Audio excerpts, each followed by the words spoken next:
I am Liam, 26 years old. 2 years ago, I collapsed on a heavy oak stage in front of 3,000 people right in the middle of my college valedictorian speech.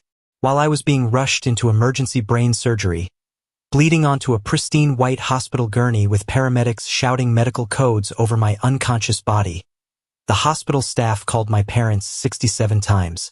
They ignored every single call. Instead, my mother posted a perfectly filtered picture from the base of the Eiffel Tower with the caption, "No stress, no drama." They laughed and drank expensive vintage champagne while a neurosurgeon literally sawed into my skull to save my life. But there is one massive thing they didn't know. My grandfather had just hired a brilliant, ruthless lawyer and uncovered their massive, unforgivable theft involving my hidden college fund. And right now, their bank accounts are completely frozen. Their precious custom-ordered Porsche is on the line, and they are desperately begging for my help from across the globe. Before I tell you exactly what happened and how I brought their entire fake empire crashing down, hit that like button if you believe in absolute justice. And don't forget to let me know where you are watching from in the comments. Now, let's go back to the exact second where my old life ended, and my new one began. The microphone hit the floor before I did. I remember that specific, haunting detail with a strange, terrifying clarity. The hollow, aggressive metallic crack of the heavy microphone against the polished wooden stage. It was followed instantly by a sharp, piercing squeal of audio feedback that cut through the heavy, humid air of the Whitmore Auditorium like a physical blade. I remember the massive, vaulted ceiling of the auditorium tilting sideways in a slow, unnatural motion, a way ceilings are absolutely not supposed to tilt. I was mid-sentence. I was on paragraph 4 of my carefully drafted valedictorian speech. It was the paragraph specifically about resilience. I was talking about overcoming unseen obstacles, about pushing through the barriers that life throws in your path. In retrospect, that is either the cruelest, most twisted irony the universe could possibly concoct, or exactly the right place for my body to finally surrender. The heat in the room under that heavy, dark graduation gown had been suffocating all morning. I had been sweating profusely, my heart hammering a frantic rhythm against my ribs. But the darkness that took over my vision wasn't hot. It was freezing cold. It started at the very edges of my peripheral sight, a creeping, inky blackness that rapidly swallowed the proud faces of my classmates in the front rows, then devoured the blinding stage lights, and finally, extinguished my own consciousness. I didn't feel myself hit the floor. There was just nothing. A complete, terrifying, absolute void. I woke up 3 days later in the intensive care unit of St. Marcus Medical Center. The transition from that dark nothingness back to reality was not gentle. It felt like being dragged backward underwater through a bed of sharp gravel. The very first thing I registered was the mechanical, rhythmic, terrifying hiss of a ventilator somewhere close to my right ear, followed immediately by the tight, relentless squeeze of a blood pressure cuff inflating heavily on my left arm. The harsh, sterile smell of medical-grade antiseptic, iodine, and rubbing alcohol burned the back of my throat with every single shallow, agonizing breath I managed to take. A woman in dark blue scrubs, a nurse whose name tag was just a blurry white rectangle to my unfocused eyes, was leaning over me. She was checking my pupils with a blindingly bright penlight that sent sharp spikes of pain directly into my brain. I tried to speak. I wanted to ask where I was, what day it was, but my mouth was stuffed with what felt like dry cotton, and my throat felt like it had been scraped raw with sandpaper. But then, through the haze of heavy narcotics and deep, radiating bone pain, I felt something else. My right hand was enveloped in a grip so tight, so completely anchored and immovable, it felt like a heavy iron cast had been poured over my fingers. I slowly turned my head, fighting through a thick, heavy fog that threatened to pull me back under, and I saw my grandfather, Arthur. He was still wearing the dark navy suit he had meticulously pressed for my graduation ceremony 3 days prior. The silk pocket square I had personally helped him fold that very morning. A morning that now felt like it belonged to a different lifetime, was still tucked into his breast pocket, slightly crumpled and stained with what looked like coffee. He hadn't left that chair. He looked like a man who had been holding up a collapsing building with his bare hands for 72 hours straight. He was 76 years old, but in that sterile, unforgiving fluorescent hospital light, he looked incredibly fragile, aged by pure terror. His face was deeply lined with a kind of profound exhaustion that goes far beyond simply missing sleep. "There he is," he said. His voice was incredibly quiet, almost like a desperate prayer he was whispering to himself in an empty church. He didn't smile. He couldn't. He just squeezed my hand harder, seemingly trying to transfer his own remaining physical strength directly into my veins. It took me another 20 minutes of confused, groggy, terrifying questioning to understand the brutal reality of what had happened to my body. I had survived an emergency craniotomy. A massive brain tumor had been secretly growing inside my head, hiding behind what I thought was just exhaustion. As my mind started to clear, finally pushing past the heavy veil of painkillers, the silence in the hospital room began to feel incredibly loud. It was a heavy, unnatural, suffocating silence. I looked past my grandfather, staring directly at the heavy wooden door of the ICU room, expecting it to burst open at any given second. I expected my mother's dramatic wailing, the kind of theatrical performance she always put on whenever she needed to be the center of attention. I expected my father's nervous pacing, his constant checking of his expensive gold watch while complaining about the hospital parking fees. I expected the overwhelming, suffocating presence of my family crowding the room, suffocating me with their chaotic energy. The room remained completely empty, save for the blinking medical monitors, the quiet hum of the industrial air conditioning, and the old man sitting steadfastly beside my bed. I gestured weakly toward the rolling bedside table where my smartphone sat plugged into a white charging cable. My grandfather hesitated. His hand hovered over the device. His eyes darted away, staring fixedly at the blank television screen mounted high on the wall. He knew exactly what I was about to find on that screen, and he couldn't bear to watch the realization hit my face. He handed the phone to me anyway, his hand trembling slightly. I tapped the screen. The sudden brightness made me wince, but the red notification numbers glowing on the glass cut straight through the physical pain and went directly into my core. 65 missed calls. 31 from my dad. 22 from my mom. 12 from my older brother, Julian. There were no voicemails. Not a single one. There was only one text message, sent by my father at exactly 6:47 that morning. It read, "We need you. Answer immediately." I stared at the glowing white letters until they blurred together into a meaningless, harsh line of light. Not, "We are rushing to the hospital." Not, "We are so incredibly sorry we weren't there when you fell." Not even a basic, minimum effort human "How are you doing, son?" Simply said, "We need you." Present tense. Active voice. The subject of the sentence was them. It was always them. My hands were perfectly still on the thin, scratchy hospital blanket. I noticed the complete absence of shaking. I expected to tremble. I expected to weep uncontrollably into my pillow. But what I felt in that exact moment wasn't blinding rage. Not yet. It was a cold, dark, absolute realization settling permanently into my bones. It was the heavy, undeniable drop of a truth I had been actively avoiding for my entire adult life. To truly understand why that incredibly selfish text message didn't make me cry, to understand the absolute emotional wasteland I grew up in, you need to understand the toxic environment that built me. My family looked absolutely perfect on paper. We were the quintessential American suburban success story, the kind of incredibly fake family you see smiling in stock photos for lucrative life insurance brochures. We lived in a sprawling, immaculately maintained colonial house at the very end of a quiet, exclusive cul-de-sac. My father, Robert, was a high-level financial advisor.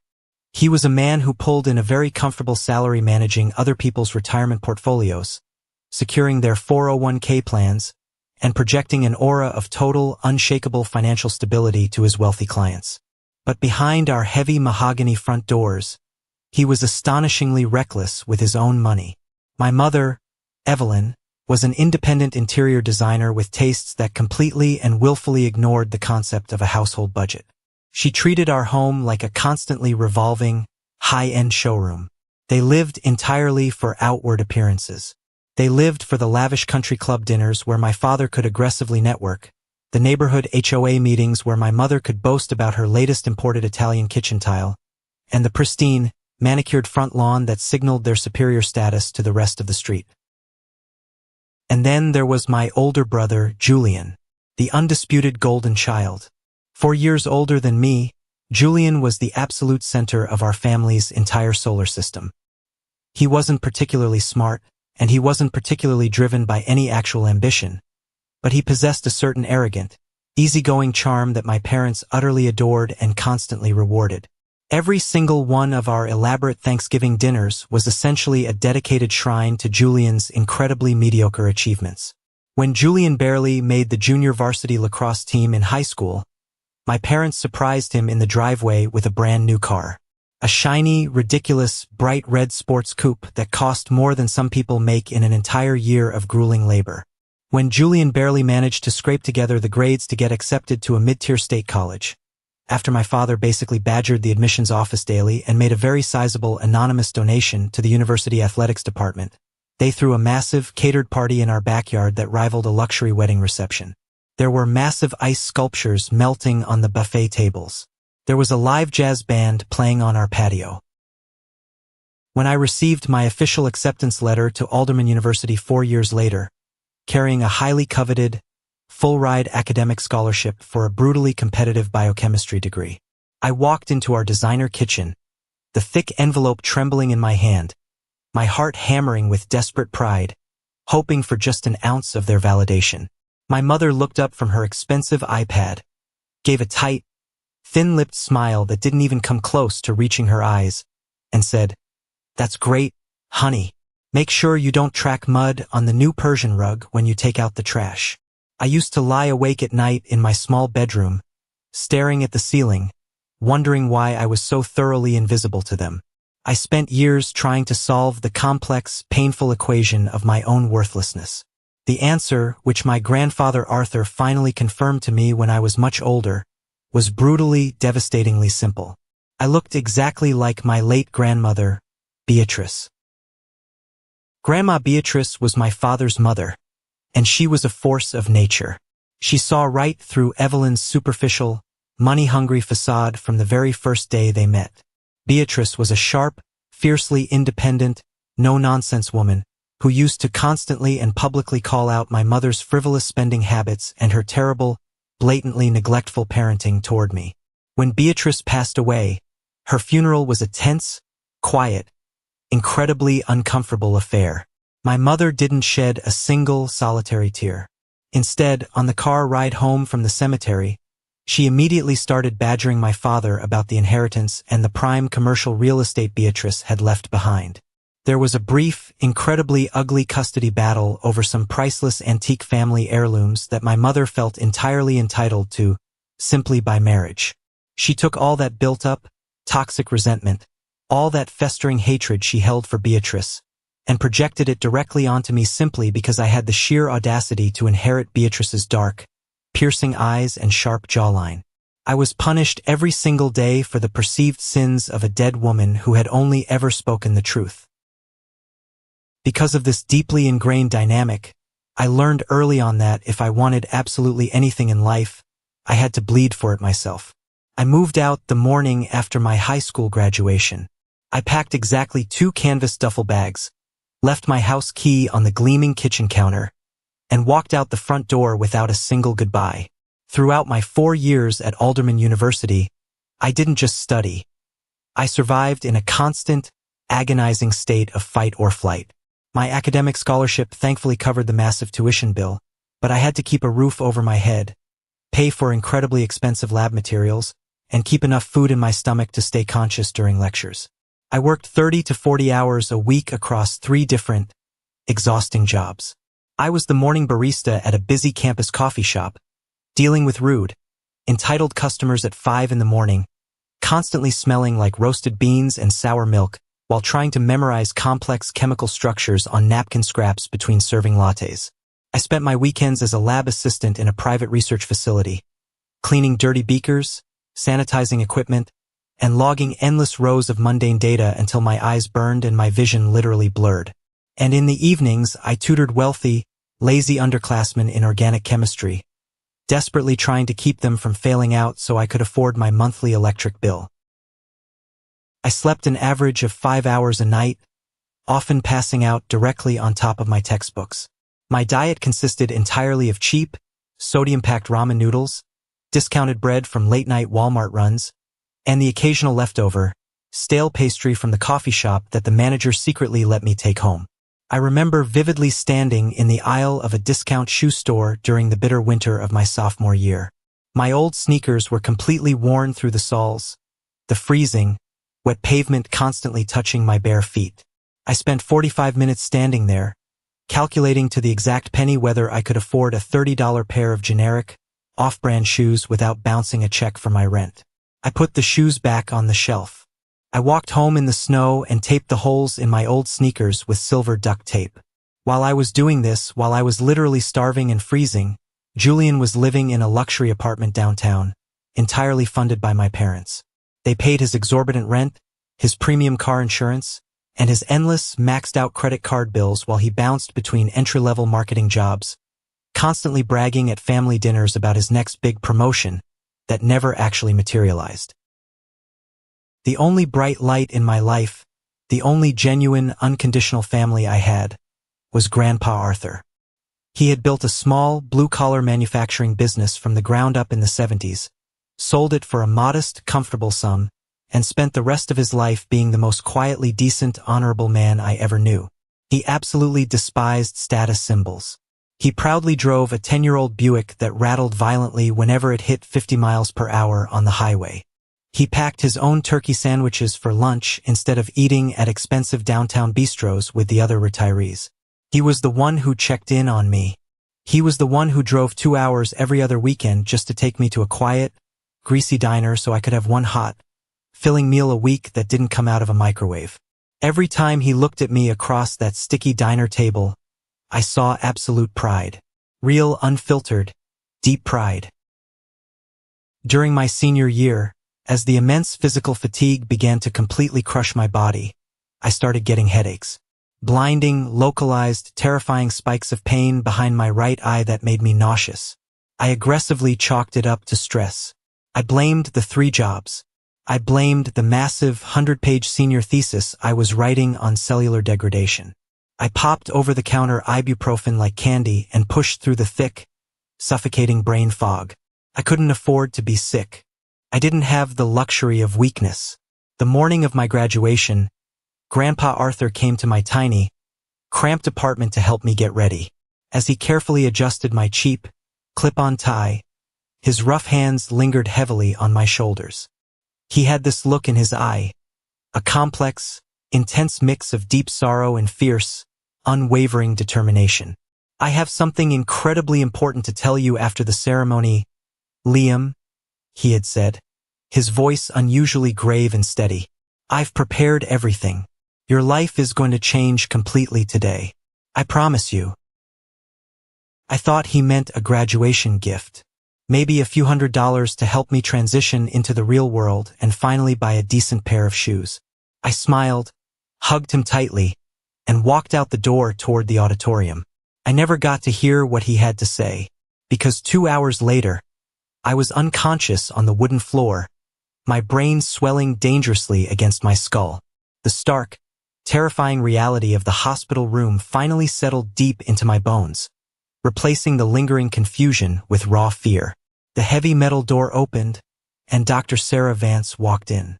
She was the chief of neurosurgery at St. Marcus, a woman with sharp, highly intelligent eyes and an aura of absolute, uncompromising medical competence. She didn't offer fake sympathy or sweet, patronizing bedside words. She offered cold, hard medical facts, and I respected her instantly for it. She pulled up a cheap plastic chair, sat down, and looked me dead in the eye. "Liam," she started, her voice steady and purely professional. "You have a glioblastoma. It's a highly aggressive, malignant brain tumor. It was sitting deep in your right temporal lobe, roughly the size of a standard golf ball. Based on the pathology reports we expedited, It had been growing quietly, right under the radar, for at least a year, maybe two.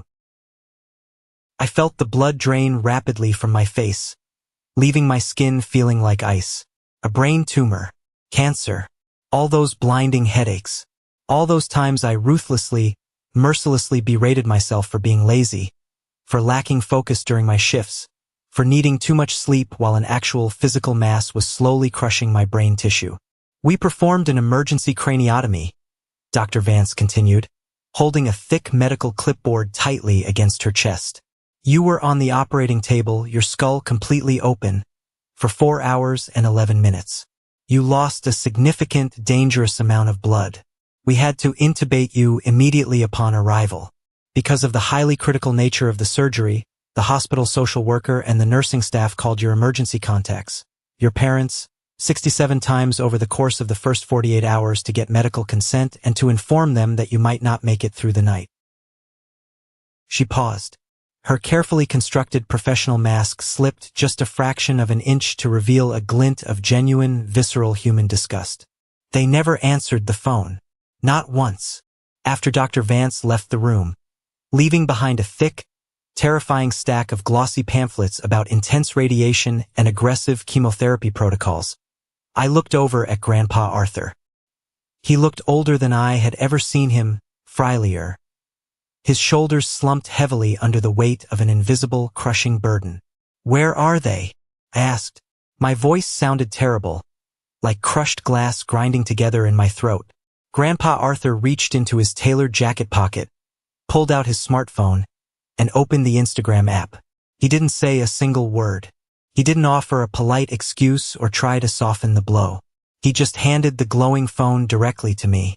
It was my mother's completely public profile.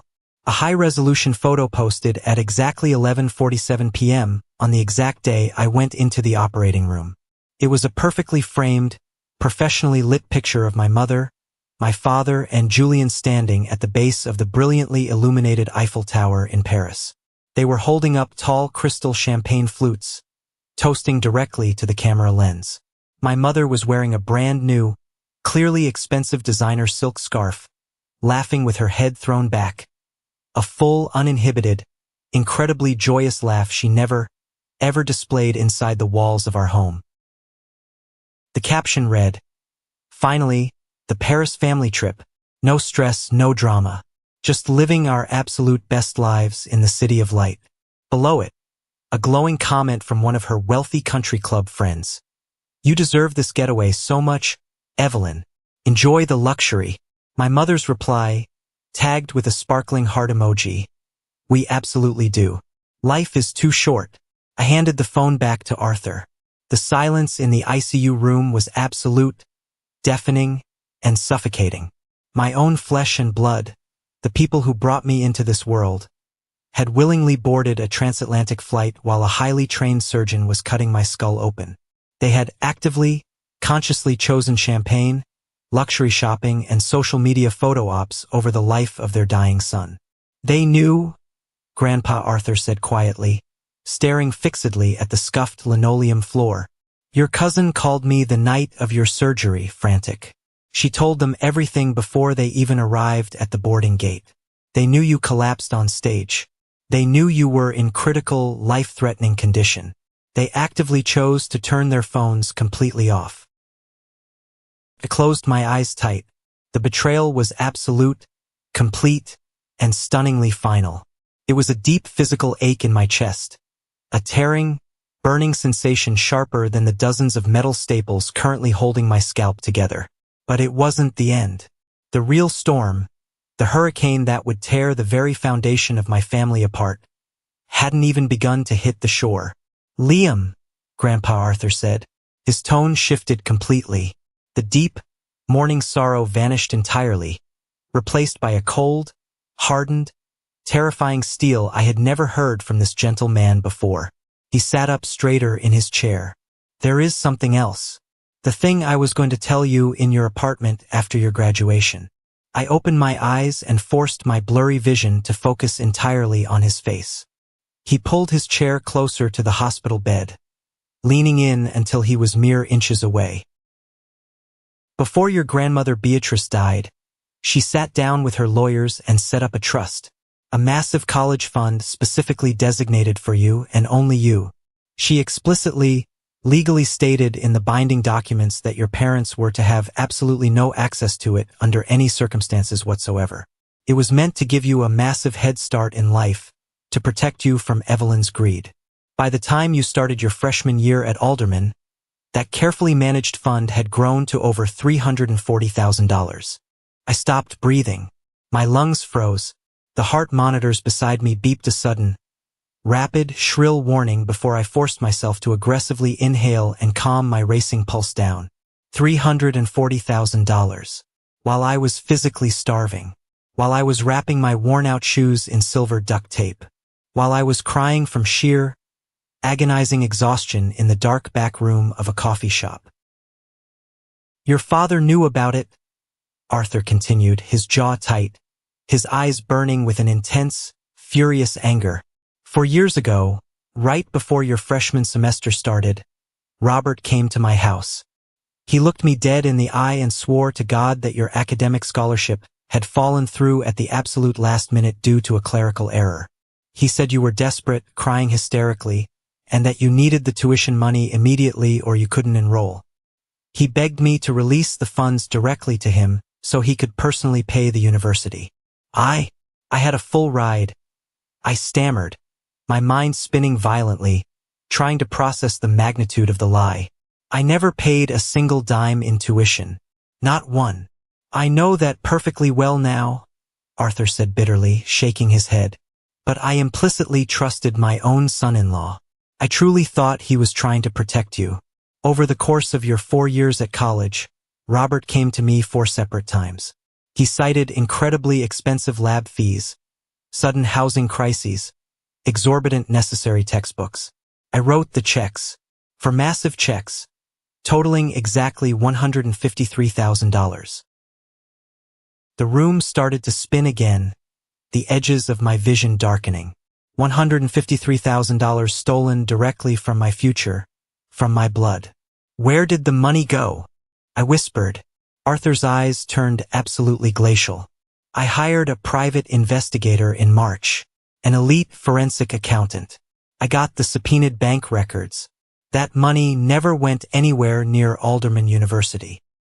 He reached into his jacket, pulled a neatly folded piece of thick paper from his inside pocket, and flattened it out aggressively on the hospital bed. It was a highly detailed, printed financial spreadsheet. Year 1. Arthur pointed a shaking, furious finger at the top line. $41,000. It went directly into a joint home renovation account. That custom imported Italian marble kitchen island your mother constantly bragged about on Facebook? The one she wouldn't let you touch? You paid for it. He moved his finger down the page. Year 2. $38,000. That covered the massive down payment and the entire first year of lease payments for Julian's luxury apartment downtown. Your brother lived in luxury on your dime. My vision blurred with a sudden, violent, all-consuming rage. It was a hot, terrifying fire.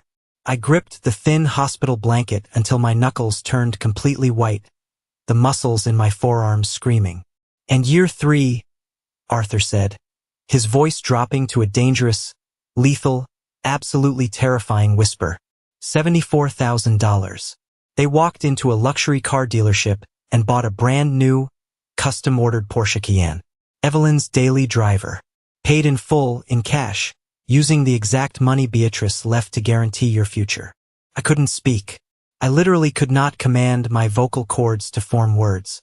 My throat closed up entirely. Every single time my mother had driven past me in that pristine white Porsche while I waited in the freezing, pouring rain for the public bus to get to my morning barista shift, she was driving my blood. She was driving my sweat, my brutal sleep deprivation, my stolen future. They hadn't just neglected me. They hadn't just ignored me. They had actively, maliciously, and systematically cannibalized my life to fund their disgusting arrogance. I lay completely, terrifyingly still in the hospital bed. The rhythmic, steady, electronic beeping of the heart monitor was the only sound in the suffocating room. For 22 years, I had allowed them to make me feel incredibly, profoundly small. I had accepted the pathetic, insulting scraps of affection they occasionally threw my way, genuinely believing deeply in my core that I was somehow inherently flawed, that I deserved to be the outcast, the burden of the family. But this revelation shifted the entire axis of my universe. This wasn't bad parenting. This wasn't simple, thoughtless neglect.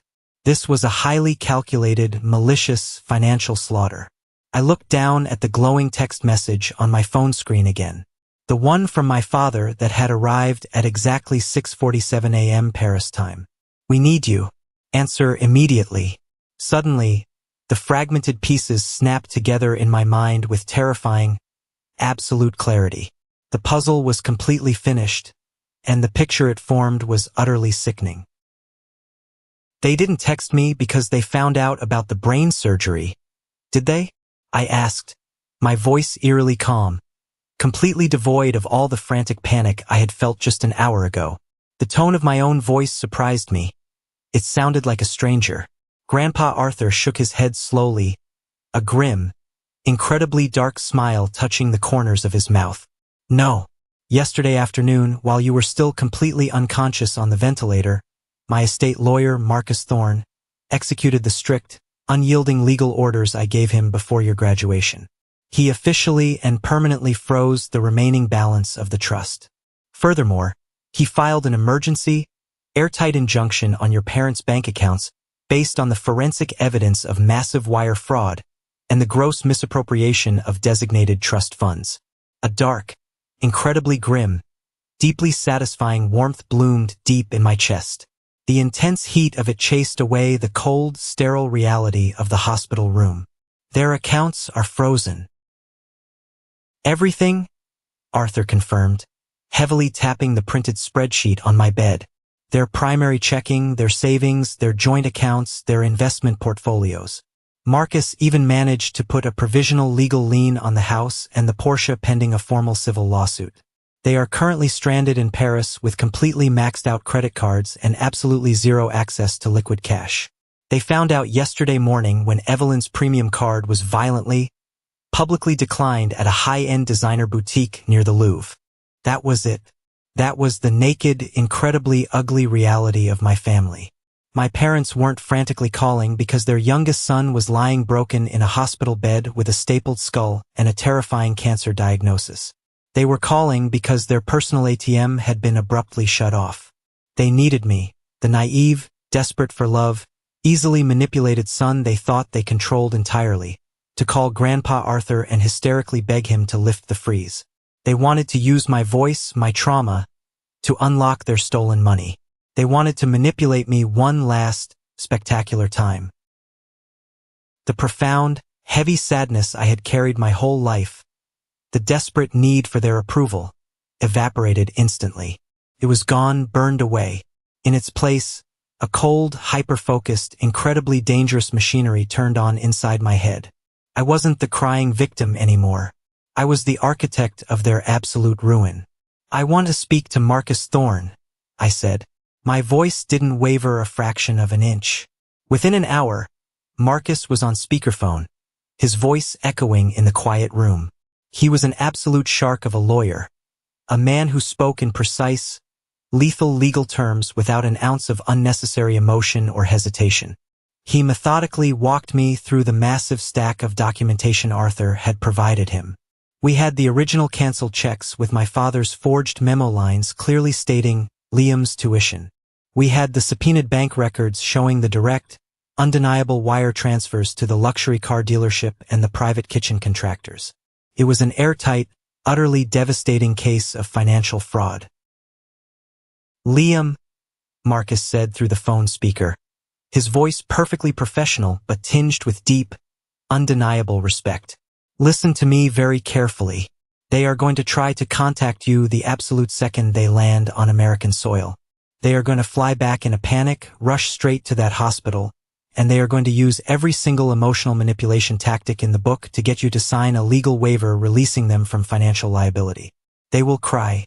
They will scream. They will use the word family like a weapon to guilt you into submission. Let them try," I replied, staring intensely at the gray concrete parking garage outside my window. I felt invincible. I am currently drafting the formal civil complaint for $153,000, plus extensive legal fees, court costs, and maximum punitive damages. Marcus stated, the typing of his keyboard audible in the background. You need to deeply understand this, Liam. This lawsuit will become entirely public record. Considering your father's extremely lucrative career as a financial advisor relies entirely on public trust and strict fiduciary responsibility, a highly publicized lawsuit for defrauding his own son's family trust will end his career overnight. The regulatory boards will absolutely strip his trading licenses. Good, I said. It was a single, simple word, but it carried the immense, crushing weight of 4 years of exhaustion, starvation, and silent suffering. File it today. I want every single dime back. We spent the next 2 full hours going over the intricate battle plan. I meticulously reviewed the itemized receipts from the hospital bed, committing the exact numbers to my memory. $74,200 for the Porsche. $41,500 for the kitchen. Every single dollar they stole. Every single lie they confidently told. I was building my intellectual arsenal, carefully loading my weapon with undeniable, razor-sharp facts. By the late afternoon, the hospital staff moved me completely out of the ICU and into a private, much quieter recovery room on the oncology floor. The room was sterile and silent, with a large pane window that looked out over a gray, concrete parking garage. I found the stark, unpretentious ugliness of the concrete incredibly comforting. It was real. It was undeniably solid. It didn't pretend to be anything else, unlike the people who raised me. Grandpa Arthur went down to the hospital cafeteria to get a cup of black coffee and a sandwich. I sat completely alone in the quiet room, staring intensely at the closed wooden door. I knew with absolute certainty that they were coming. The frozen bank accounts would aggressively force them onto the very first available flight back from Paris. They would storm into this hospital demanding total obedience, fully expecting to find the weak, compliant, desperate Liam they had confidently walked all over for 22 years. Then I heard it. Through the thick, soundproofed walls of the hospital corridor, I heard the distinct, rapid, incredibly sharp click-clack of expensive designer heels hitting the polished linoleum floor. It was a proprietary, aggressive, deeply entitled walk. The unmistakable walk of a woman who genuinely believed she owned every single room she stepped into. My mother. I slowly reached up with a trembling hand and gently touched the heavy white bandages wrapped tightly around my shaved head. I felt the dull, rhythmic, agonizing throb of the surgical site pulsing against my fingers. I took a deep, steadying breath, letting the cold, sterile hospital air fill my lungs completely, and squared my shoulders aggressively against the stiff pillows. The cold metal door handle began to slowly turn. I had thought the absolute worst was over when I woke up from the surgery. I was so incredibly, foolishly wrong. The tumor was out of my head, but the real cancer, the real war was just walking through that door. The heavy hospital door swung open, and the temperature in the room instantly seemed to drop 10 degrees. My mother, Evelyn, walked in first. She didn't look like a woman whose youngest son had just survived a massive, life-threatening brain tumor. She looked like she was arriving late to a highly exclusive country club luncheon and was irritated about the valet parking. She was wearing a pristine, tailored beige trench coat, perfectly pressed, and a pair of dark designer sunglasses pushed up into her salon-fresh hair. Behind her came my father, Robert. He was aggressively adjusting his expensive silk tie, his eyes darting around the sterile room, assessing the medical equipment as if calculating its exact depreciation value for a tax write-off.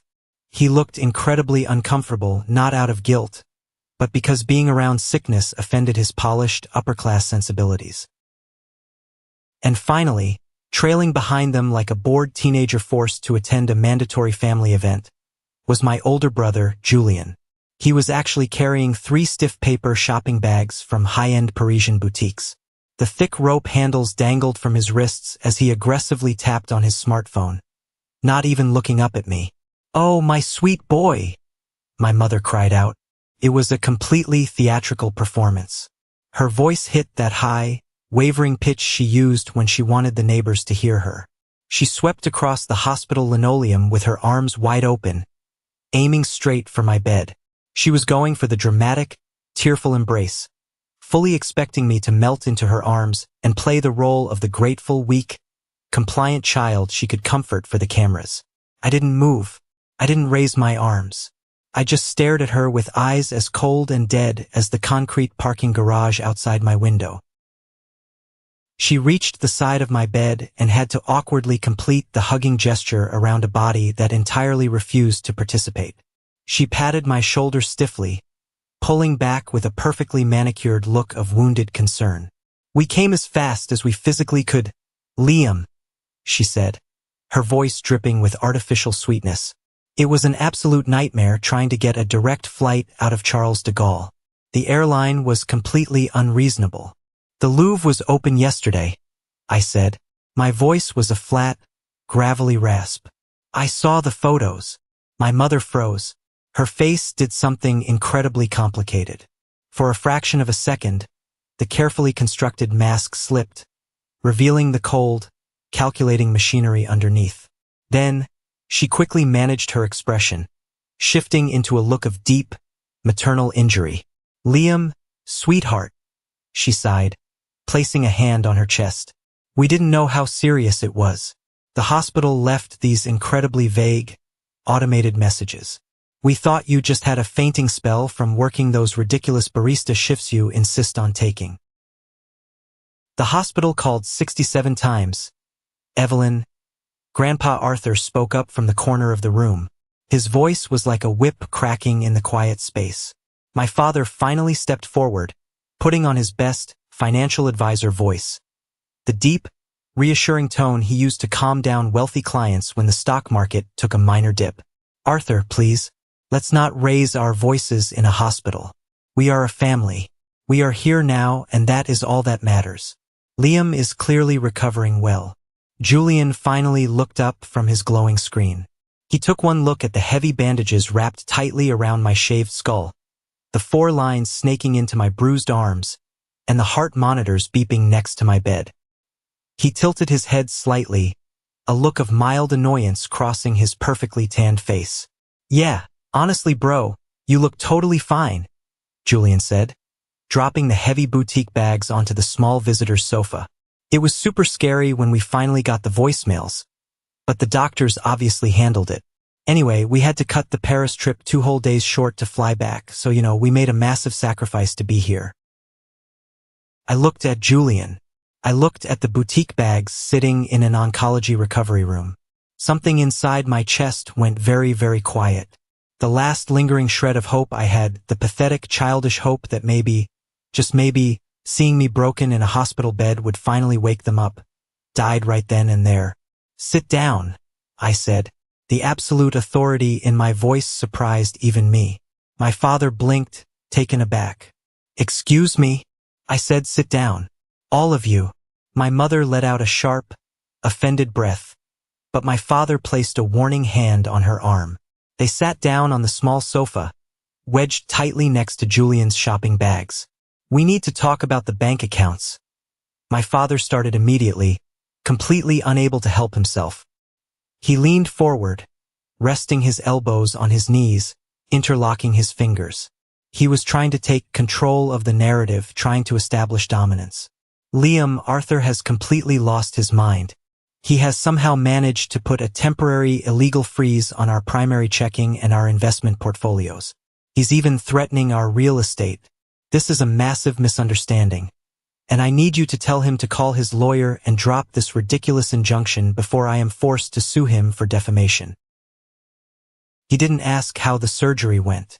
He didn't ask if the tumor was malignant or benign. He didn't ask if I was going to live or die.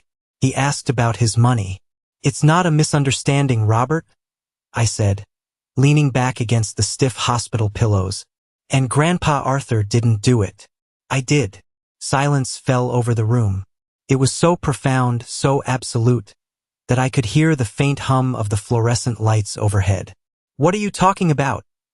my mother asked, her voice losing its sweet, maternal edge, dropping into a sharp, defensive tone. You don't have the authority to do anything, Liam. You're 26 years old and you're heavily medicated. I have complete authority over my own trust fund, I replied smoothly. The college fund that Grandma Beatrice left specifically for me. The inheritance that you thought you could drain dry while I was scrubbing dirty coffee mugs at 5 in the morning.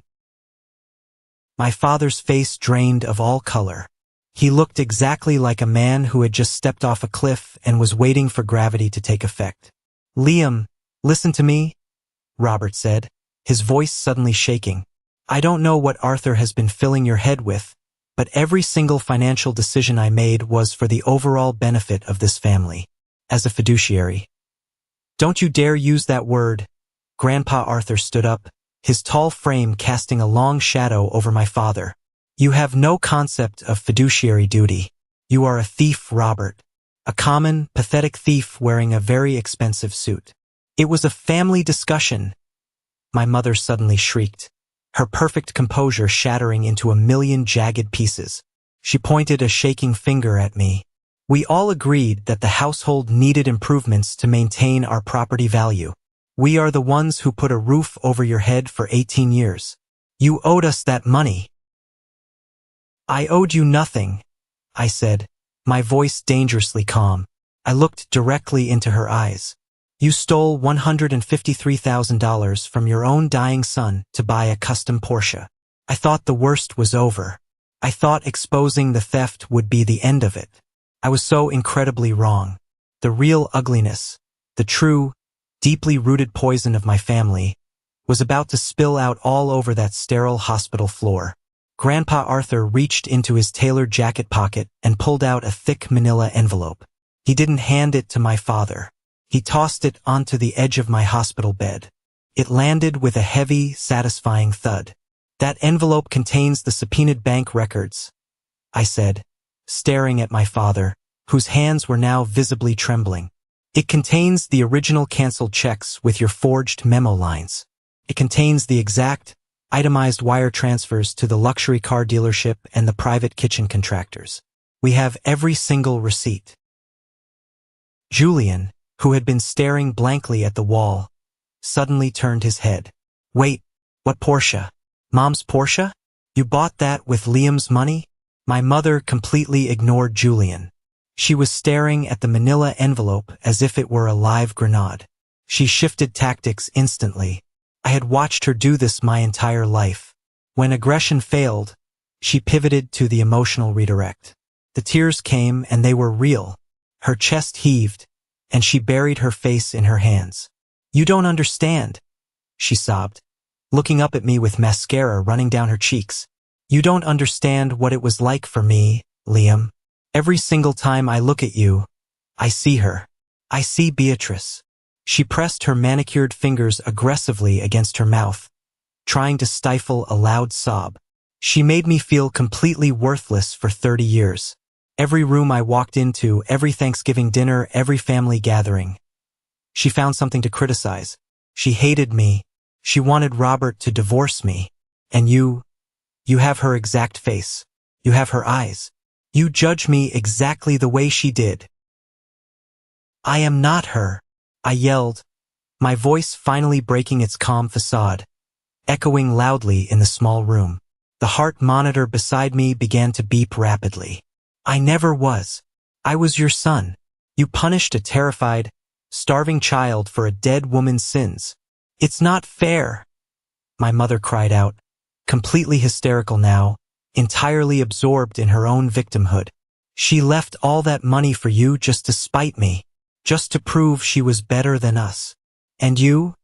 I turned my furious gaze to my father, who was staring fixedly at the scuffed floor tiles. You watched her do it.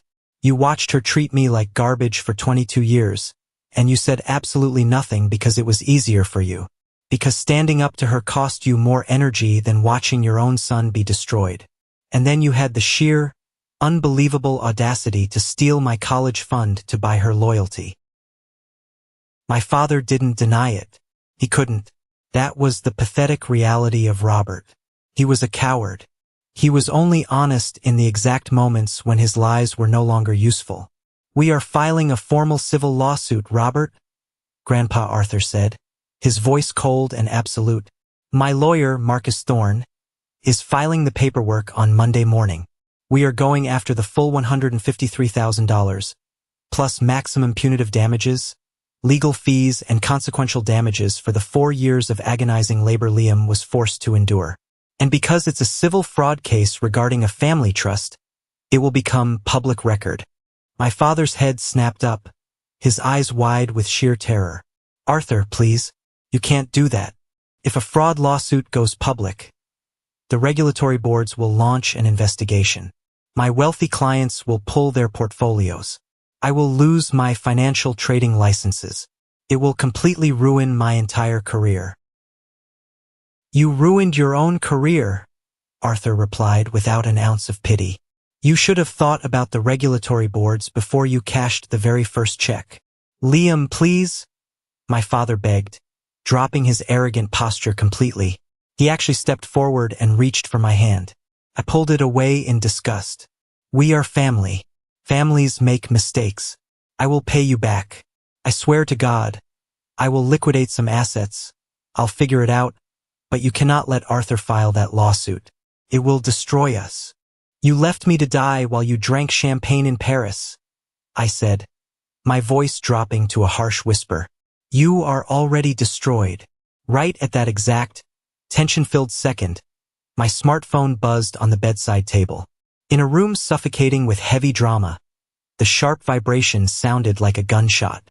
Everyone froze. I picked up the phone. The caller ID displayed National Neurological Research Consortium. I took a deep breath, swiped the screen, and put the phone to my ear. "Hello, this is Liam." "Liam. Hi, it's Claire Bautista, the clinical research coordinator for Dr. Vance." A bright, energetic voice chirped through the receiver. My heart hammered against my ribs. 8 months ago, while exhausted after a grueling 6-hour barista shift, I had typed out a desperate application on my phone for a highly competitive, fully funded research fellowship. It was a prestigious 2-year position attached to a groundbreaking clinical trial studying treatment-resistant glioblastomas, the exact category of brain tumor currently residing in my skull. "Hi, Claire," I said, trying to keep my voice steady. My family was watching me intensely, trying to read the situation. "I have incredible news," Claire said. "The board officially reviewed your application and your outstanding academic records from Alderman. Dr. Vance specifically and personally recommended you for the position. She said your biochemistry thesis was brilliant. We want to officially offer you the fellowship." Tears, real tears of profound relief, pricked the corners of my eyes. "The fellowship includes a full, comprehensive health insurance package," Claire continued, "which will obviously cover all of your upcoming radiation and chemotherapy treatments. It also comes with a starting salary of $58,000 a year. And because you are part of the trial, Dr. Vance will not only be your managing physician, but she will also officially be your senior colleague." I closed my eyes. The heavy, crushing weight of the last 4 years, the fear of the cancer, the terrifying medical debt I thought would drown me. It all lifted in one incredible, sweeping motion. "I accept," I said, my voice thick with emotion. "Tell Dr. Vance I absolutely accept." "Thank you, Claire." I hung up the phone and set it down. A genuine, bright smile spread across my face. It was the first time my facial muscles had formed a smile in 5 days. My mother was watching me with a highly suspicious, careful expression. "Who was that?" she asked, trying to sound maternal again. "Was it the billing department? Do they need our insurance information? Because if you drop this ridiculous lawsuit, your father can." "No," I interrupted her, the smile remaining on my face. "It was good news." "Well, what is it?" my father demanded, desperate for a distraction. "Did you get a job?" I looked at the 3 of them. I looked at the people who had tried to break me, starve me, and steal my future. I realized in that golden moment that I possessed the ultimate power, the power of complete and total independence. "I'm not telling you," I said softly. Excuse me? My mother scoffed. We are your parents, Liam. We have a right to know what is going on in your life.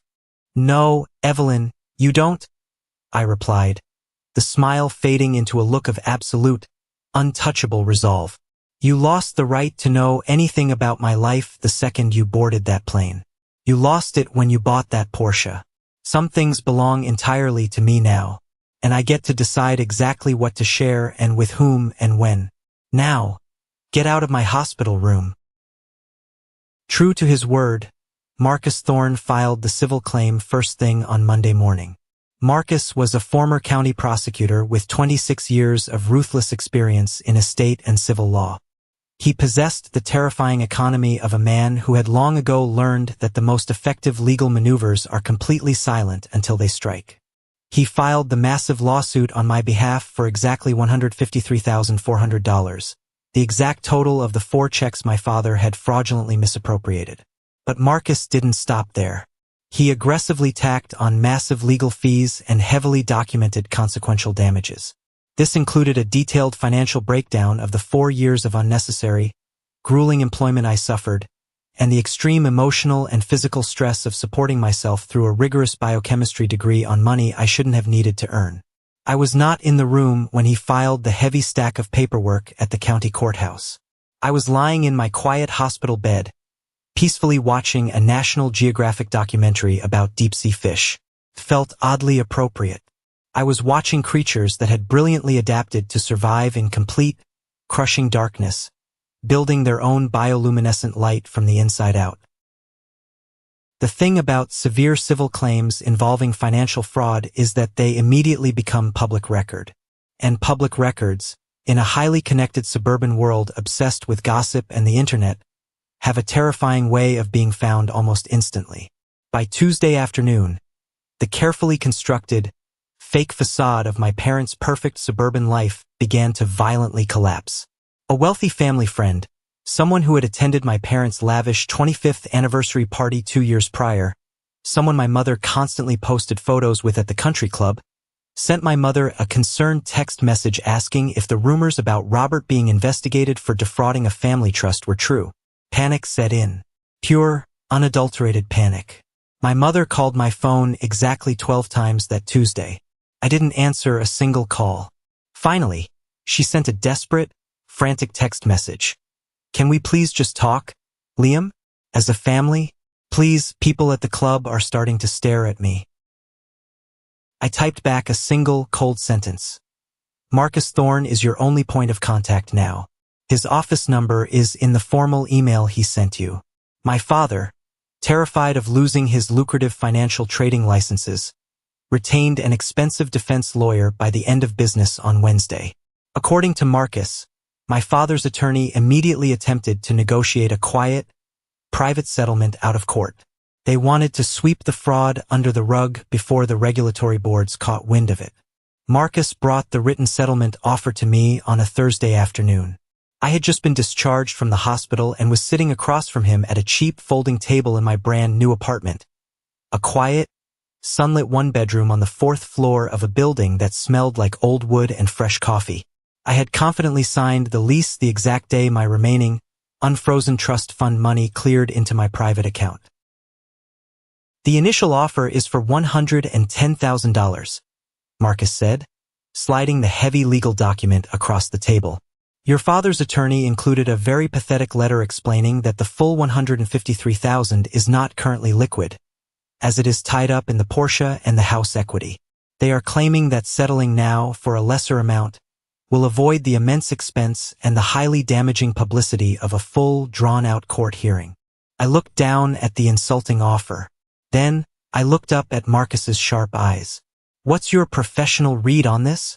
It's significantly below what you are legally owed, Marcus stated flatly.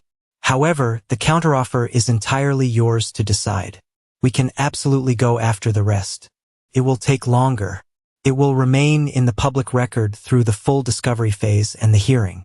And given that your father's financial advisory practice has wealthy clients who religiously read the local business news, it will, in all likelihood, be extensively reported on. I thought about that.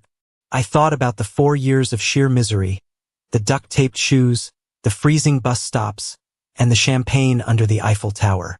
I had them exactly where I wanted them. I had the power to completely destroy my father's career, to force them to sell the house and the cars to pay the massive legal judgments. But holding on to that radioactive anger was exhausting. I was a cancer patient about to start a grueling trial of chemotherapy. I didn't want my new life to be defined by their destruction. I wanted it to be defined by my freedom. Counter with 140,000, I said firmly.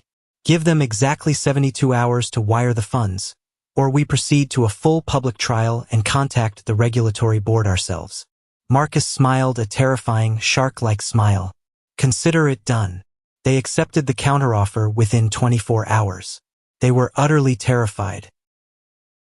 The money arrived via a massive wire transfer on a bright Tuesday morning. I was sitting quietly at my small kitchen table, drinking a fresh cup of good, expensive coffee when the bank notification aggressively pinged on my phone screen. $140,000.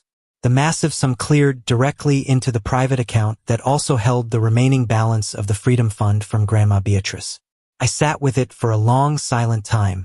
I just stared at the glowing numbers on the screen, feeling the immense, life-altering weight of what it truly represented.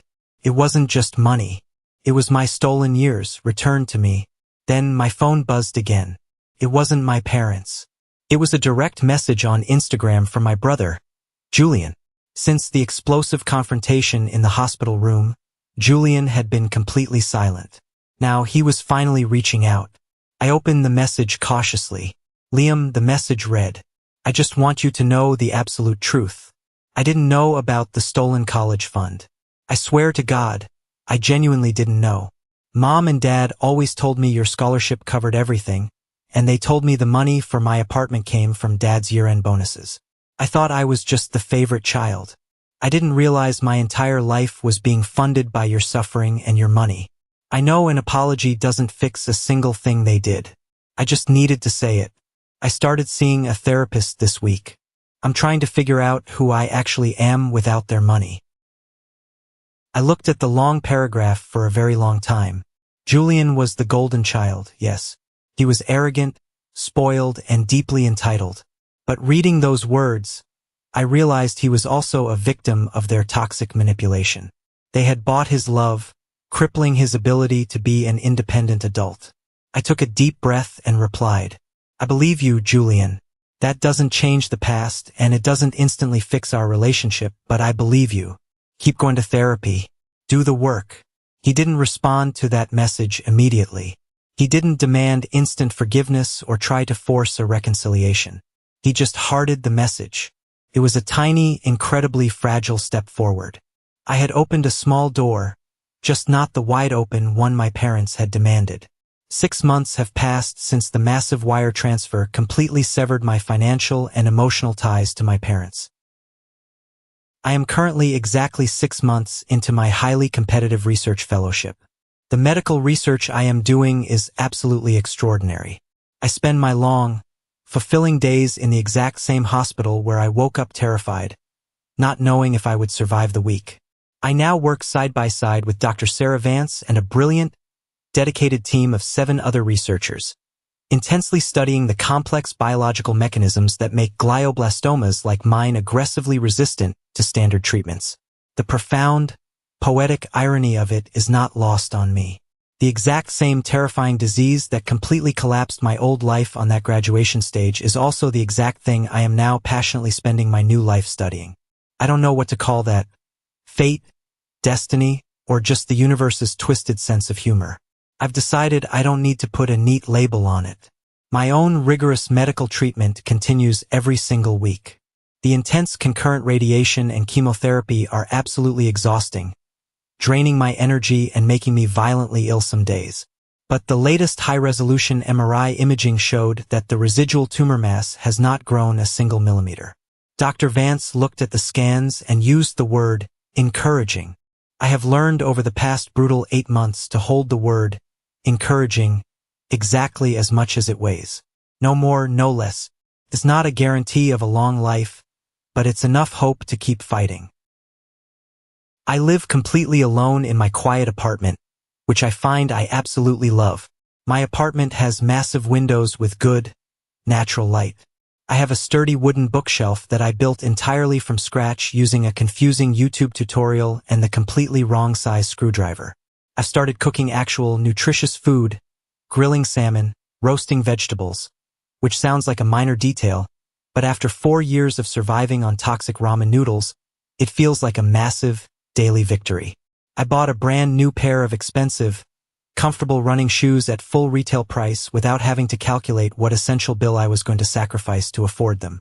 My parents have not successfully contacted me since the heavy legal settlement was finalized. My mother sent a single, pathetic text message 3 days after the $140,000 wire transfer cleared into my account. It read, "I hope someday when you have children of your own, you'll finally understand that we loved you in the only way we knew how." I read the message. I thought about the sheer, unyielding narcissism required to send a text like that after stealing $150,000. I thought about it for a few days. Then I finally replied, "I know you did. I also know that your way wasn't nearly enough, and it almost killed me. I hope you find a better way to live your life. Do not contact me again." She hasn't responded. My father hasn't reached out at all. I honestly don't know if his silence is born of damaged pride, deep shame, or some complex combination of the two that doesn't have a clean, easy name. I've completely stopped trying to categorize his cowardly silences. It is simply no longer my burden to carry. Julian and I, however, have talked twice on the phone. Real, difficult, awkward conversations. He is still in intense therapy, trying to unravel 26 years of being emotionally stunted by their toxic money. We are not close. Not yet. Maybe we will never be close in the way normal brothers are supposed to be, but we are cautiously talking. We are setting boundaries. That is something I can live with.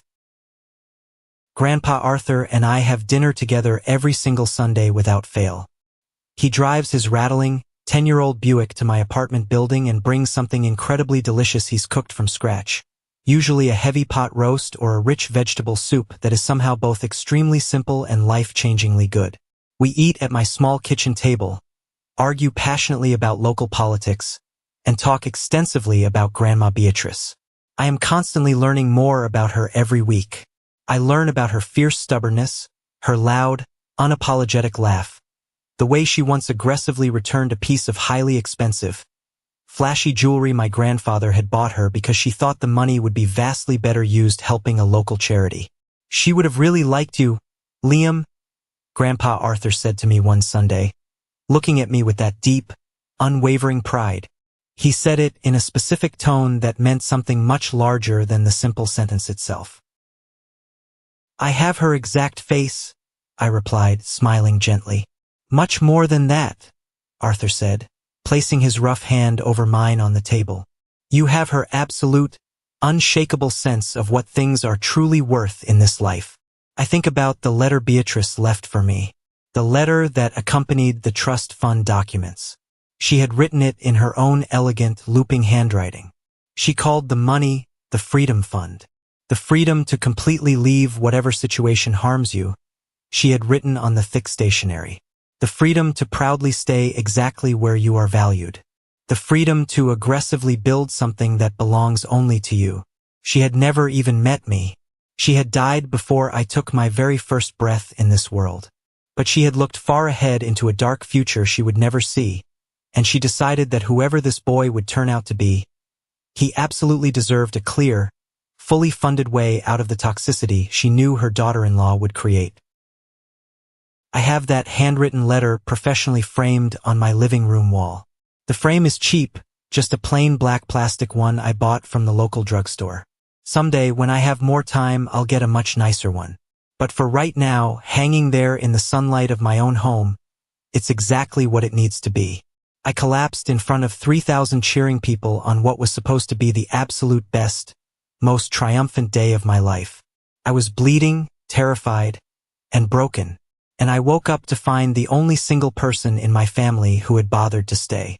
The rest of it, the massive stolen money, the heavy legal settlement, the aggressive civil filing, the ridiculous Instagram post about the Louvre, that's not the real story here. The real story is my grandfather's heavy, steady hand wrapping around mine in the ICU.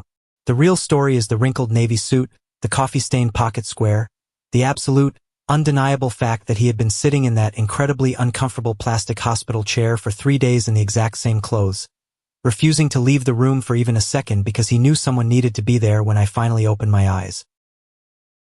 The real story is that when I finally looked up the true definition of family, the real one, not the fake, weaponized one my toxic parents used as a collection plate to fund their luxury lifestyle, it fit Grandpa Arthur exactly. Everything else in this life is just legal paperwork. And trust me, I had very, very good documentation. Let's pause for a moment. Thank you for staying with me this far, you're truly amazing. Please help me by liking the video and commenting the number 1 below so I know you've been here with me until this point. This not only helps more people discover this story, but also lets me know that my experiences mean something to someone out there who might be going through the exact same thing. Your support is the greatest motivation for me to keep sharing the rest of this incredible journey. Have you ever faced something similar with your own toxic family? Have you ever had to legally or emotionally cut off the people who were supposed to protect you? Share your story in the comments below, and don't forget to like and subscribe so you don't miss the next journey. Remember, your peace is worth protecting no matter the cost.